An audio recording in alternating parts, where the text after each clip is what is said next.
হ্যাঁ ভোট মানে 10 বছরের বেশি প্রধানমন্ত্রী থাকতে পারবে না। হ্যাঁ ভোট মানে কোন দলীয় প্রভাবে প্রধানমন্ত্রী হতে পারবে না।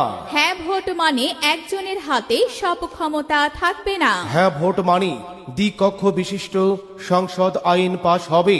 হ্যাঁ ভোট মানে ভোট আর চুরি হবে না। হ্যাঁ ভোট মানে ক্ষমতার জবাব দিতে হবে জনগণের কাছে।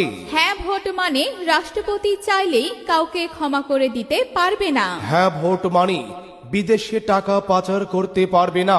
হ্যাঁ ভোট মানে রাষ্ট্র পরিচালনায় নারীর কাঠামো আরো শক্ত হবে, নারীর গুরুত্ব বাড়বে। হ্যাঁ ভোট মানে যোগ্যতার ভিত্তিতে নিয়োগ দিতে হবে। দেশের কোনো গুরুত্বপূর্ণ সিদ্ধান্ত আর গোপনে হবে না। মনে রাখবেন, পরিবর্তনের চাবিকাঠি এখন আপনার হাতে।